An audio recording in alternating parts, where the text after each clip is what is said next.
പ്രതിപക്ഷ നേതാവ് പിണറായി വിജയൻ എല്ലാ ഭാഗത്തു നിന്നുമുള്ള ഒരു അല്ലെങ്കിൽ ഈ യുദ്ധത്തിൽ നടുക്ക് വിട്ട് ഈ അഭിമന്യുവിൻ്റെ ഒക്കെ ഒരു പ്രശ്നമില്ല, അതുപോലെ ചക്രവ്യൂഹത്തിൽ പെട്ട് കിടക്കുകയാണ് പിണറായി വിജയൻ. അപ്പോൾ അതിൽ ഇദ്ദേഹത്തിന് ക്ലാസ് ഇപ്പം എന്തോ സി പി എമ്മിൻ്റെ ക്ലാസ്സുകളൊക്കെ തുടങ്ങുക പറയുന്നു. പ്രശ്നം പരിഹരിക്കാൻ ഓരോ വഴിക്ക് ഇന്ന് ഇയാളോട് പറയുന്നു, താനൊന്ന് വീട്ടിൽ പോയിരിക്കും, താൻ പോയാൽ മാത്രമേ വേറെ ആൾക്ക് കൊടുക്കാൻ പറ്റുള്ളൂ. അതുപോലെ തന്നെ സ്വപ്ന സുരേഷിന്റെ അഭിമുഖങ്ങൾ ഇങ്ങനെ വന്നുകൊണ്ടിരിക്കുന്നു, ട്രെൻഡിങ് ആയിക്കൊണ്ടിരിക്കുന്നു. എന്താണ് ഈ പിണറായി വിജയന്റെ ഒരു അവസ്ഥ എന്ന് പറയുന്നത്? ശരിക്കും പറയുകയാണെങ്കിൽ പിണറായിയുടെ ഒരു അഭിമുഖം, പിണറായിയുടെ അല്ല, ശ്രീ ബേബിയുടെ ഒരു ഇൻ്റർവ്യൂ നമ്മൾ വായിച്ചിട്ടുണ്ടായിരുന്നു. അതിൽ അദ്ദേഹം ഫുട്ബോൾ കണ്ടുകൊണ്ടിരിക്കുകയാണ്, അർജൻറ്റീനയുടെ ക്വാർട്ടർ ഫൈനൽസ് കണ്ടുകൊണ്ടിരിക്കുമ്പോൾ അദ്ദേഹം പറയുന്നുണ്ട് പാസ് എന്ന്. അപ്പോൾ അതിൻ്റെ ട്രോളുകൾ വരുന്ന വെച്ചാൽ നമുക്ക് തുടങ്ങാൻ കേട്ടോ. അതിന് പാസ് എന്ന് പറയുമ്പോൾ ഞങ്ങൾ പാസ്സായി, അതായത് മൂന്നാമത്തെ ടേമിലും പാസ്സായി എന്നുള്ള അർത്ഥത്തിലാണ് അവർ ആദ്യം പാസ് എന്ന് വിചാരിച്ചിരുന്നത്. അപ്പോൾ അത് തോറ്റുപോയി. ഇപ്പോൾ പാസ് എന്ന് പറയുന്നത് കയ്യിലിരിക്കുന്ന ബാറ്റൺ അല്ലെങ്കിൽ കയ്യിലിരിക്കുന്ന ബോൾ അടുത്ത ആൾക്ക് പാസ് ചെയ്ത് കൊടുക്കും. ഇത് പാസ് ചെയ്യാണ്ട് ശ്രീ പിണറായി എപ്രാളം പിടിച്ച് ഡ്രിബിൾ ചെയ്ത് ഒഴിഞ്ഞ് മാറി ആർക്കും ഇടം നൽകാണ്ട് തനിച്ച് ഓടാനായിട്ട് ശ്രമിച്ചുകൊണ്ടിരിക്കുകയാണ്. ബോളുമായിട്ട് കിതയ്ക്കുന്നുണ്ട്, തനിച്ചോടുമല്ലേ, പാസ് ചെയ്താലല്ലേ ഒന്ന് റെസ്റ്റ് എടുത്തിട്ട് അടുത്ത ബോളിൻ്റെ ഇതിലേക്ക് പോകാൻ പറ്റുള്ളൂ. ഇത് അദ്ദേഹം ആർക്കും വിട്ടുകൊടുക്കാണ്ട് വെപ്രാളം പിടിച്ച് തനിച്ച് ഡ്രിബിൾ ചെയ്ത് ഹെഡ് ചെയ്ത് കൈകൊണ്ട് തട്ടി, കാലുകൊണ്ട് തട്ടി, ഷോൾഡർ കൊണ്ട് തട്ടി, കൈകൊണ്ട് തട്ടാൻ പറ്റില്ല കേട്ടോ, സോറി, കൈകൊണ്ട് തട്ടിയ ഫൗളായി. ഇപ്പോൾ എന്തായാലും ഇങ്ങനെ ആക്രാന്തം പിടിച്ച് ഓടിക്കൊണ്ടിരിക്കുകയാണ്. അപ്പോൾ ഈ പാസ് ആർക്ക് കൊടുക്കും എന്നുള്ള ചിന്തയിലാണ്. കൊടുക്കുമോ? അദ്ദേഹം കളിക്കളത്തിൽ ഇരിക്കുന്നിടത്തോളം കാര്യം ആർക്കെങ്കിലും പാസ് ചെയ്ത് കൊടുക്കുമോ ഈ ബോളെന്നാണ് ഈ ഫുട്ബോൾ, നമ്മുടെ ലോകകപ്പ് ഫുട്ബോളിനോടൊപ്പം തന്നെ കേരളത്തിലെ ആളുകൾ വിചാരിക്കുന്നത് ഈ ബോള് പിണറായി ആർക്ക് കൊടുക്കും, പാസ് ചെയ്ത് കൊടുക്കും. പാവം ജയരാജൻ കണ്ണൂരിരുന്ന് വിചാരിച്ചു തനിക്കൊന്ന് കിട്ടുമായിരിക്കും പാസ് ചെയ്തെന്ന്. അദ്ദേഹം മുഖ്യമന്ത്രിയായ സമയത്ത്, അച്യുതാനന്ദൻ്റെ സമയത്ത് ഇദ്ദേഹം പാർട്ടി സെക്രട്ടറി ആയിരുന്നല്ലോ. ആ ബോള് പാസ് ചെയ്ത് തനിക്ക് കിട്ടും. അദ്ദേഹം സർവ്വതാ യോഗ്യനായിരുന്നു ജയരാജൻ, പക്ഷെ കൊടുത്തില്ല. അത് കഴിഞ്ഞ് Govindan master, drill master, ball pass ചെയ്ത് ഭാര്യയ്ക്കൊന്ന് പതുക്കെ കൊടുക്കാമെന്ന് വിചാരിച്ചു. ആ ബോളിന് പിടികിട്ടിയില്ല, ബോൾ ബൗണ്ടറിയുടെ പുറത്തേക്ക് അടിച്ചു പോയി, എവിടെയും അത് തൊട്ടില്ല. അത് കഴിഞ്ഞ് എവിടെയോ നിൽക്കുന്നൊരു സബ്സ്റ്റിറ്റ്യൂട്ട് രാകേഷ്, അദ്ദേഹത്തിനെ പിടിച്ച് കളിക്കളത്തിൽ ഇറക്കി. അധികം ഒന്നും കളിക്കേണ്ട, അവിടെ നിന്ന് മൂലയ്ക്ക് നിന്നാൽ മതി, പതുക്കെ എന്തെങ്കിലും നേരെ വരുവാണെങ്കിൽ മാത്രം ഒന്ന് ആഞ്ഞടിച്ചാൽ മതി, അല്ലെങ്കിൽ ഒതുങ്ങി നിന്നാൽ മതി എന്നും പറഞ്ഞിട്ട് അവിടെ പിടിച്ച്, സബ്സ്റ്റിറ്റ്യൂട്ടായിരുന്നു, അദ്ദേഹത്തിനെ ഇറക്കി. ടീമിലുണ്ടായിരുന്നു, സബ്സ്റ്റിറ്റ്യൂട്ടിൻ്റെ ഇതായിരുന്നു, അവിടെ പിടിച്ച് നിർത്തിയിട്ടുണ്ട്. ആവശ്യത്തിനും മാത്രം സംസാരിക്കും, അല്ലാത്ത സമയത്ത് അദ്ദേഹം ഉണ്ടോയെന്ന് പോലും നമുക്കറിയില്ല. വായിൽ കോലിട്ട് കുത്തി നോക്കണം ആവശ്യമില്ലാത്ത സമയത്ത്. പക്ഷേ പാർട്ടിക്ക് ആവശ്യം, അതായത് പിണറായിക്ക് ആവശ്യമുള്ള സമയത്ത് വളരെ ആർജവത്തോടെ ഭയങ്കര ശക്തിയോടെ അദ്ദേഹം വന്ന് പ്രതികരിക്കും കേട്ടോ. പിന്നെ നമ്മുടെ ബാലഗോപാലൻ തൊട്ടടുത്തിരിപ്പുണ്ട്. ഒന്ന് വായ തുറന്ന് എന്തെങ്കിലും പറയൂ സഖാവേ എന്നൊക്കെ പറഞ്ഞുകൊണ്ട് തൊട്ടടുത്തിരിക്കുന്നുണ്ട്.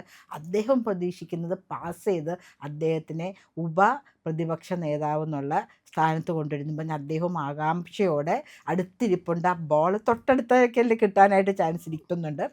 അപ്പോൾ നമ്മളുടെ ബിനോയ് വിശ്വം പറയുന്നുണ്ട്, ആ പാസ് ഞങ്ങൾക്ക് വേണം, പാസ് ഞങ്ങൾക്ക് തരും, ഞങ്ങളും LDF ഇരിക്കുകയാണ്, കീഴ്വഴക്കങ്ങളുടെ കാര്യങ്ങളൊന്നും പറയേണ്ട, ഞങ്ങൾക്കാണ് ആ പാസ് കിട്ടാനായിട്ട് യോഗ്യത, ഞങ്ങൾ ബൂട്ടിട്ട കാലുകളുമായി റെഡിയായി നിൽക്കുന്നു, പിടിച്ചു നിർത്താൻ, തടഞ്ഞു നിർത്താൻ, മുന്നേറാനായിട്ട് നിൽക്കുന്നു, തരൂ തരൂ തരൂ, പാസ് ടു മീ എന്നും പറഞ്ഞ് ബിനോയ് വിശ്വം CPI നിൽക്കുന്നു.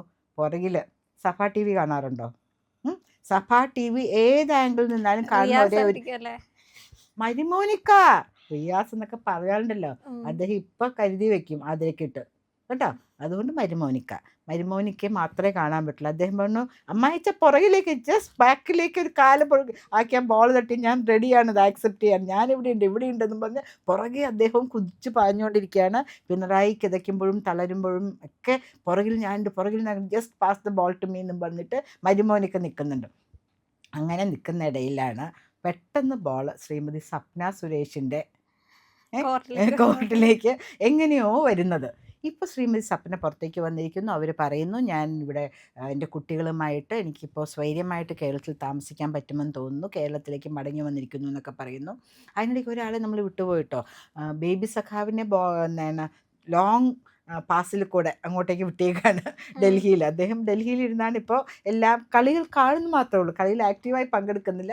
ടി വിയിലിരുന്ന് കളികൾ കാണിട്ട് അങ്ങോട്ട് പാസ് ഇങ്ങോട്ട് പാസ് എന്നൊക്കെ പറഞ്ഞാൽ ഇവിടെ ആർക്ക് പിണറായിക്ക് ഇഷ്ടമുള്ള പോലെ പിണറായി പാസ് ഈ ചെയ്തുകൊണ്ടിരിക്കുന്നു. സഭയിൽ ഒരാളുടെ കൂടെ കുറവുണ്ട് ശരിക്കും, എ ആരുടെയാണ്? റഹീമിന്റെ കൂടെ. ആ ആ ഒരു ആളൂടെ ഡബിൾ എ വന്നിരുന്നെങ്കിൽ റഹീം.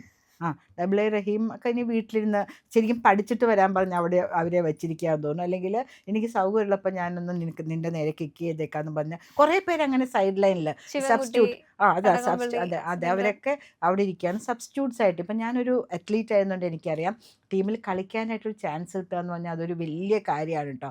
അപ്പോൾ ചെറുപ്പത്തിലൊക്കെ ഇരിക്കുമ്പോൾ നമ്മളെ ടീമിനോടൊപ്പം കൊണ്ടുപോകും കളി കാണാനൊക്കെ. ഏതെങ്കിലും ഒരു അവസരം വരുമ്പോൾ നമുക്കും ഒന്ന് കളിക്കാനായിട്ടൊരു ചാൻസ് കിട്ടും. അങ്ങനെ കോർട്ടിന് പുറത്ത് ഇപ്പോൾ സീനിയേഴ്സ് വരെ നിൽപ്പുണ്ട്. വളരെ തഴക്കവും പഴക്കവും കളിക്കളത്തിൽ ഇറങ്ങി കളിച്ച് ശരിക്കും ബൂട്ടിട്ട കാലുകളുടെയൊക്കെ ചവിട്ടൊക്കെ കൊണ്ട് നമ്മൾ ഫുട്ബോളൊക്കെ പറയുമ്പോൾ വളരെ ബോഡി കോണ്ടാക്റ്റ് വരുന്ന ഗെയിമാണ്. നമുക്ക് ധാരാളം പരിക്ക് പറ്റും. അങ്ങനെ പരിക്ക് പറ്റിയ ധാരാളം കളിക്കാർ കളിക്കളത്തിന് പുറത്ത് തനിക്കൊരു ജസ്റ്റ് ഒരു മിനിറ്റെങ്കിലും കളിക്കാനൊരു ചാൻസ് തരുമായിരിക്കും ക്യാപ്റ്റൻ എന്നും പറഞ്ഞ് നിൽക്കുന്ന ധാരാളം പേരുണ്ട്. അവരെയൊക്കെ ഒഴിവാക്കിയിട്ടാണ് ഇപ്പോൾ ശ്രീ രാഗിൻ അല്ലെങ്കിൽ മരുമോനിക്കയൊക്കെ കൊണ്ട് ഇദ്ദേഹം നടത്തുന്നത്. തൊട്ടടുത്തിരിക്കുന്ന ബാലഗോപാലിന് പോലും അദ്ദേഹം പാസ് ചെയ്ത് കൊടുക്കുന്നില്ല. അപ്പോൾ വളരെ ആകാംക്ഷയിലാണ് CPM-ൻ്റെ കളിക്കാരെല്ലാവരും തന്നെ. വളരെ കുറച്ച് പേര് മാത്രം 11 പേര് കളിക്കേണ്ട സ്ഥലം ഒരൊറ്റ ആൾ കളിക്കുമ്പോൾ എങ്ങനെ ഇരിക്കും? എങ്ങനെ നമുക്ക് ഗോൾ അടിക്കാൻ പറ്റും? ഗോൾ മുഖത്തേക്ക് കയറാൻ പറ്റുമോ? ബാക്കിയുള്ള ഓപ്പോസിറ്റ് ടീം മുഴുവനും വന്ന് സ്റ്റോപ്പ് ചെയ്ത് നിൽക്കില്ലേ? സ്വന്തം കാലിൽ തന്നെ മാറ്റി മാറ്റി എത്ര നേരം അദ്ദേഹത്തിന് കളിക്കാൻ പറ്റും? അപ്പോൾ കളിക്കാരില്ലാത്ത ഒരൊറ്റ ആളുടെ പേര് 11 പേരുണ്ട്, പക്ഷെ ഒരൊറ്റ ആളുടെ കാലിൽ മാത്രമേ ബൂട്ടുള്ളൂ, മുന്നോട്ട് പോകാനും പറ്റുന്നില്ല. അപ്പോഴാണ് ശ്രീമതി സപ്ന സുരേഷ് ഞാൻ മാത്രം മതി ഓപ്പോസിറ്റ് ടീമിൽ, വേറെ ആരും വേണ്ട, ഇവിടെ പിണറായി തനിച്ചാണല്ലോ കളിക്കുന്നത്, ഞാൻ തനിച്ച് കളിക്കാം എന്നും പറഞ്ഞിട്ട് ശ്രീമതി സപ്ന സുരേഷ് വന്നിട്ട് അവർ പറഞ്ഞ ഇൻ്റർവ്യൂ, കുറേ ഇൻ്റർവ്യൂസ് ഉണ്ടായിരുന്നു കേട്ടോ, വളരെ വൈറലായി പോയിക്കൊണ്ടിരിക്കുക. അതിൽ കണ്ടിരുന്നോ? ഞാൻ കുറച്ചൊക്കെ കണ്ടായിരുന്നു, എല്ലാം കണ്ടില്ല. അപ്പോൾ അതിൽ അവർ പറഞ്ഞതിൽ അതിരുടെ മനസ്സിൽ തട്ടിയ കാര്യം പറയും.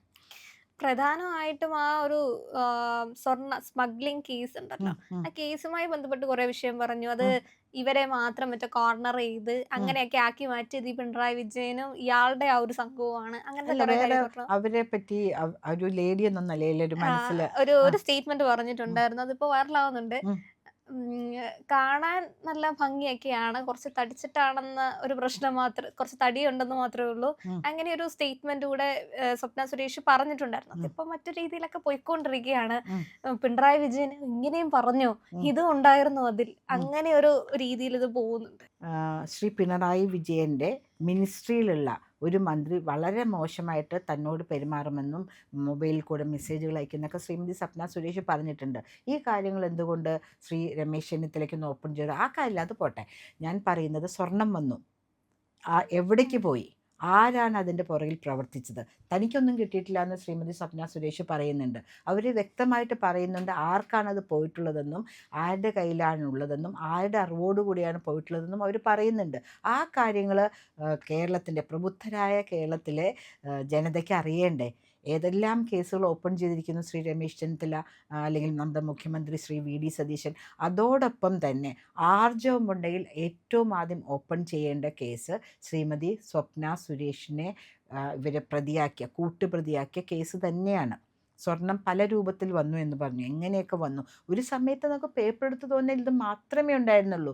ഇപ്പോൾ അതിനെക്കുറിച്ച് രണ്ടാമതും ലൈവായിട്ട് ശ്രീമതി സ്വപ്ന സുരേഷ് തന്നെ കൊണ്ടുവരുന്ന സാഹചര്യത്തിൽ ഇതിനെക്കുറിച്ച് ഒരു വലിയ തറോ ഇൻവെസ്റ്റിഗേഷൻ വേണമെങ്കിൽ ഒരു നാഷണൽ ഏജൻസിയുടെ തന്നെ സഹായം തേടാവുന്നതാണ്.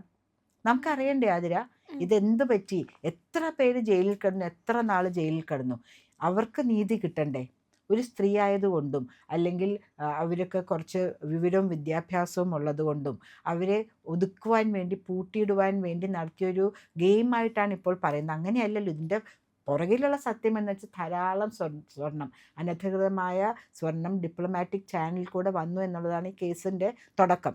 ആ ഡിപ്ലോമാറ്റ് ആരായിരുന്നു, അത് എങ്ങോട്ടേക്കാണ് പോയത്, ഇവിടെയുള്ള ആരുടെ സ്ഥലത്തേക്കാണ് പോയത് എന്നതിനെക്കുറിച്ച് തീർച്ചയായും അന്വേഷണം നടത്തണം. ശ്രീമതി സ്വപ്ന സുരേഷ് പറയുന്ന കാര്യങ്ങളിൽ സത്യമുണ്ടോ എന്നറിയുവാൻ കേരളത്തിൻ്റെ അരിയാഹാരം കഴിക്കുന്ന ജനതയ്ക്ക് തീർച്ചയായും ഇതും ഒരു പ്രശ്നമായിരിക്കും. അദ്ദേഹം ഇപ്പൊ അടുത്ത കാലത്തായിട്ട് ഭയങ്കര ശുഭനായിട്ട് ഇങ്ങനെ ശുഭത യൗവനെന്ന് കേട്ടിട്ടുണ്ട്, ശുഭത വാർദ്ധക്യം എന്ന് ആദ്യമായിട്ടാണ് അങ്ങനെ കേൾക്കുന്നത്. പോകുന്നുണ്ട്. മാധ്യമങ്ങളെയൊക്കെ ചീത്ത ആ പറയുന്ന രണ്ടാമതും കാണുന്നുണ്ട്. വഴക്ക് പറഞ്ഞു അത് തുടങ്ങി. അങ്ങനെയൊക്കെ ഒരു ഉം. രീതിയിലേക്ക് നമ്മള് തുടക്കത്തിൽ പറഞ്ഞ പോലെ എല്ലായിടത്തു നിന്നും ഇയാളെ ഇങ്ങനെ കുറ്റപ്പെടുത്തിക്കൊണ്ടിരിക്കുകയാണ്. ഒന്ന് ഇറങ്ങി പോവാൻ ഡയറക്റ്റ് പറഞ്ഞിട്ടുണ്ടോ എന്ന് നമുക്കറിയത്തില്ല. അല്ല, അല്ലാതെ തന്നെ പറയുന്നുണ്ട്. കുറ്റപ്പെടുത്തുക എന്ന് പറഞ്ഞാൽ കുറ്റപ്പെടുത്താനുള്ള കാര്യങ്ങൾ ചെയ്തതുകൊണ്ടല്ലേ, അല്ലാണ്ട് പറയുവോ? ഉം. ഒരിക്കലും പറയില്ല. കുറ്റപ്പെടുത്തുവാനായിട്ടുള്ള സാഹചര്യം ഇദ്ദേഹം തന്നെ ഉണ്ടാക്കി വെച്ചല്ലേ. തൻ്റെ പ്രവൃത്തികൾ കാരണം ജനങ്ങൾക്ക് കൈ ചൂണ്ടുവാനുള്ള സാഹചര്യം അദ്ദേഹം തന്നെ ഉണ്ടാക്കി കൊടുത്തുകൊണ്ട് അവർ പ്രതികരിക്കുന്നു. ഇപ്പം അടുത്ത മാസം അവരുടെ ഒരു വലിയ സ്റ്റേറ്റ് കമ്മിറ്റി വരുന്നു എന്ന് പറഞ്ഞു. ആ സ്റ്റേറ്റ് കമ്മിറ്റിയിൽ എന്തായിരിക്കും, എന്ത് പഠന ക്ലാസ്സാണ് ഇവർ കൊടുക്കാൻ പോകുന്നത്? അതിൽ തുടക്കത്തിൽ പറഞ്ഞല്ലോ, പഠന ഇങ്ങനെ ക്ലാസ്സുകൾ ആവരുത് എങ്ങനെ എന്നായിരിക്കും. ആവരുതെന്ന്. പിണറായി പോലെ ആവരുതെന്നോ? പിന്നെ ആരെ പോലെ ആവണം? ഇപ്പോൾ ഏത് നേതാക്കന്മാരെ പോലെ ആവണം? പരിപ്പുവടയും ചായ കട്ടൻ കാപ്പിയും കുടിച്ച ആ ബാല്യം എന്ന് പറയാമല്ലോ. ബാല്യം എന്ന് പറഞ്ഞാൽ പഴയ കാലത്തേക്ക് ഇനി തിരിച്ചു പോകുമോ? ഇപ്പം എത്ര കോടി രൂപയുടെ ആസ്തിയാണ് ഓരോരുത്തർക്കും ഉള്ളത്. അതിൻ്റെ ഒരു ധവളപത്രം ഇറക്കട്ടെ.